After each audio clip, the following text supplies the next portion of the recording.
Salut tout le monde, comment allez-vous? Moi ça va plutôt bien aujourd'hui. On se retrouve pour une nouvelle théorie sur Dragon Ball Z GT, bref, tout ce que tu veux, de toute façon on s'en fout. C'est Dragon Ball, voilà, donc une nouvelle théorie Dragon Ball. Ça fait longtemps que j'avais plus fait une théorie Dragon Ball depuis quelque temps d'ailleurs. Voilà, tout simplement, la dernière théorie c'était avec les Saiyans de l'univers 6. Bref, on y va, on est parti. Donc la théorie c'est que les Saiyans hybrides sont plus forts que les Saiyans purs. Voilà, tout simplement. Donc Saiyans hybrides, c'est des mélanges tout simplement avec Goku, avec Shishi qui ont formé Gohan. Voilà, tout simplement Vegeta avec Bulma qui a fait Trunks. Donc voilà, et Goten bien sûr, Goku, Shishi, tout simplement. Bref, a priori il semble qu'un Saiyan à sang pur serait plus fort qu'une personne dont la lignée sanguine a été diluée. Mais c'est en fait le contraire quand il s'agit de Saiyan, la force croissante de personnages comme Gohan, puis plus tard Trunks et Goten semblent impliquer que les Saiyans sont en fait plus forts lorsque l'ADN humain est ajouté à l'équation, tout simplement. Donc en gros, en mélangeant les deux sangs, voilà, sang humain et sang Saiyan, bah, ça rend clairement en fait le Saiyan beaucoup plus fort. D'ailleurs, on a pu remarquer plus d'une fois que Gohan, tout simplement, hein, avec des capacités super hors normes.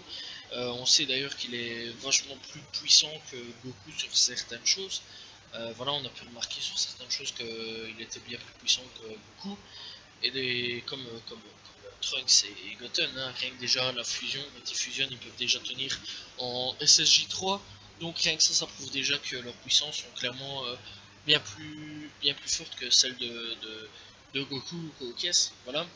Et donc, est-ce que ils peuvent tenir beaucoup plus longtemps que.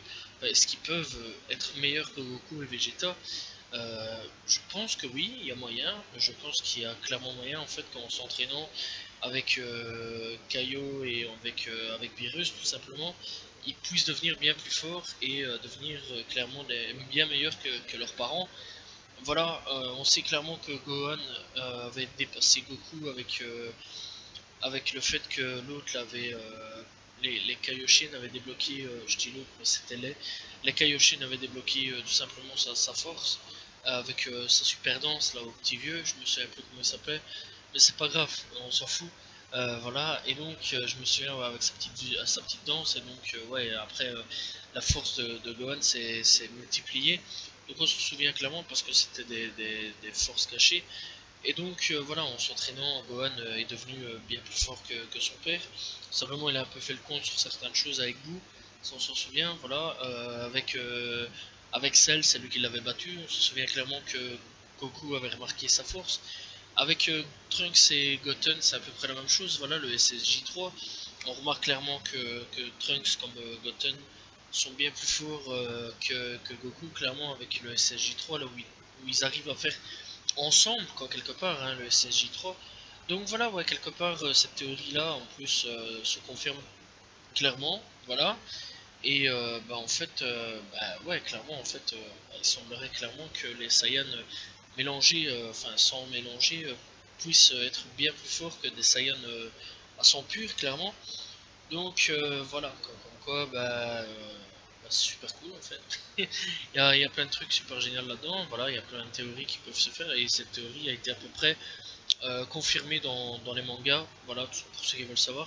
Je dis bien à peu près, voilà, parce que ça date un petit peu la dernière fois que j'ai lu le manga, voilà, mais je me souviens que c'est vrai que ça m'avait fortement marqué cette histoire de puissance, hein, parce qu'on remarque clairement Gohan, même dans certains films où il est enfant, il est clairement puissant, même avec Raditz. Au tout début, il est clairement puissant, voilà, d'ailleurs il lui éclate son vaisseau. Je crois qu'il lui a foutu une pêche ou un truc dans le genre. Je me souviens plus vraiment avec Raditz, ça date aussi. Mais on se souvient clairement qu'avec Raditz, il avait pété un câble aussi.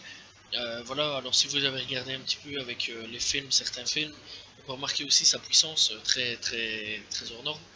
Donc voilà, ouais, pour moi, je pense que les Saiyans à sang mélangés sont bien plus puissants que les Saiyans à sang pur. Voilà, et est-ce que si un Saiyan se mélange avec d'autres races que les humains, est-ce qu'à ce moment-là, est-ce que le Saiyan est bien plus puissant aussi?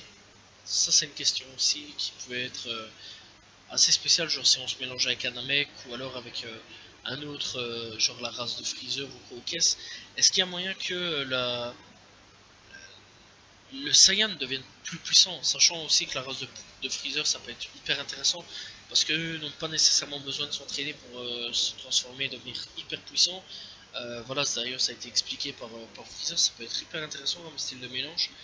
Voilà, donc ouais, à ce moment-là, je trouve ça super cool. Bref, j'espère que vous avez apprécié cette petite théorie, parce que moi j'ai bien aimé la faire. N'hésitez pas à vous abonner, liker, commenter, partager, ça faisait longtemps que j'avais plus fait de théorie Dragon Ball. N'hésitez pas à vous abonner et commenter. Je vous dis à la prochaine tout le monde. Salut tout le monde, ciao ciao.